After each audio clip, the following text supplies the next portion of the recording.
حرج وقال النبي صلى الله عليه وسلم إن أعظم النكاح بركة أيسره مؤونة صدق الله وصدق رسوله النبي الكريم ونحن على ذلك من الشاهدين والشاكرين والحمد لله رب العالمين اللهم صل على محمد وعلى آل محمد كما صليت على إبراهيم وعلى آل إبراهيم إنك حميد مجيد اللهم بارك على محمد وعلى آل محمد كما باركت على إبراهيم وعلى آل إبراهيم إنك حميد مجيد.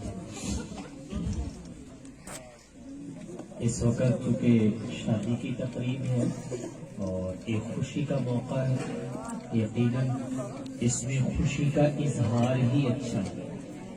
اللہ تعالیٰ نے جو جس چیز کا موقع بنایا ہو اس موقع پر اسی مناسبت سے ہی کام کرنا چاہیے. یہ جو تھوڑی بہت گفتگو آپ سے کی جانے لگی ہے وہ صرف اس نقطۂ نظر سے کہ چونکہ میں اور آپ مسلمان ہیں، جیسے ہم نماز کے بارے میں پوچھتے ہیں کہ نماز کیسے پڑھنی چاہیے، حج پہ جائیں تو پوچھتے ہیں کہ حج کیسے کرنا چاہیے، زکوٰۃ پوچھتے ہیں کہ زکوٰۃ کیسے دینی چاہیے، تو بحیثیت مسلمان یہ بھی میرا اور آپ کا فرض بنتا ہے کہ ہم اپنے نکاح کے احکامات، سچی بات آپ سے عرض کرتا ہوں کہ ہم نماز کو تو دین سمجھتے ہیں، روزے کو بھی دین سمجھتے ہیں، حج اور زکوٰۃ کو بھی دین سمجھتے ہیں، اور نکاح کو اپنی رسم سمجھتے ہیں.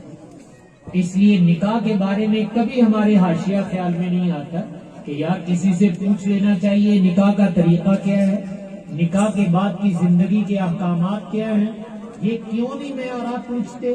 اس لیے کہ ہم اس کو اپنا ایک کلچر، اپنی ایک رسم سمجھتے ہیں. اگر اس کو ہم دین سمجھتے ہوتے تو جیسے نماز روزے کے احکامات ہم پوچھتے ہیں، آج ظہر کی نماز کا وقت ہے، اگر کبھی امام صاحب بھول کر 4 کی بجائے 3 رکعتیں پڑھا دیں تو ہم میں سے ہر آدمی کہے گا کہ مولانا نماز نہیں ہوئی، اس واسطے کہ 3 رکعت نہیں زور دیا 4 ہوئی ہیں. ہر آدمی کو پتا ہے کہ اس کمی سے نماز نہیں ہوگی، چونکہ نماز کو بھائی ہم دین سمجھتے ہیں. اور یہ جو ہماری گھریلو زندگی ہے، میاں بیوی کی زندگی ہے، اس ازدواجی زندگی جسے ہم کہتے ہیں، اس کو ہم دین نہیں سمجھ رہے.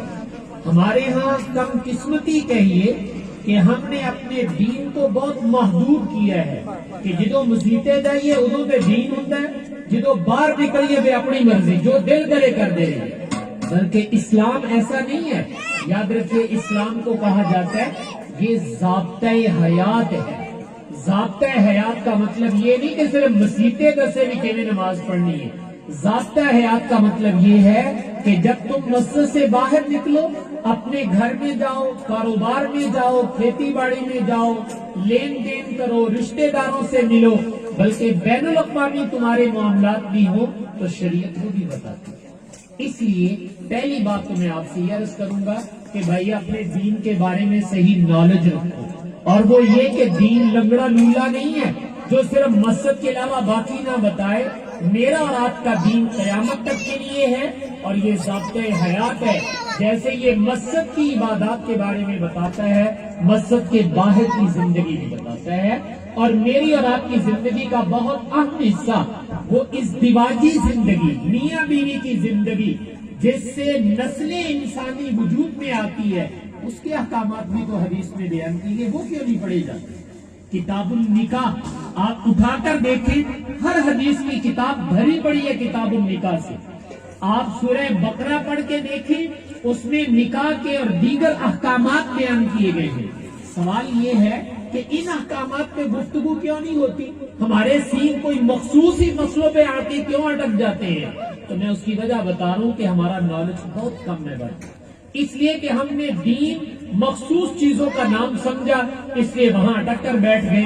اگلے حصے کو دین نہیں سمجھا، اس وجہ سے ان کے بارے میں نہیں پوچھا. تو آج میں اور آپ دیکھتے ہیں کہ ازدواجی زندگی، میاں بیوی کے تعلقات، جس کو قرآن نے یہ کہا تھا وَمِنْ آيَاتِهِ أَنْ خَلَقَ لَكُمْ مِنْ أَنفُسِكُمْ أَزْوَاجًا، ہم نے تمہارے لیے تمہاری بیویاں پیدا کی، لِتَسْكُنُوا إِلَيْهَا، اور اللہ تعالیٰ کہتے ہیں کہ اس ازدواجی زندگی کا سب سے بڑا مقصد یہ ہے کہ آپس میں سکون کی زندگی گزرے، راحت کی زندگی گزرے، وَجَعَلَ بَيْنَكُمْ مَوَدَّةً وَرَحْمَةً، اور تمہارے دلوں میں الفت، محبت، شفقت اللہ تعالیٰ پیدا کر دے۔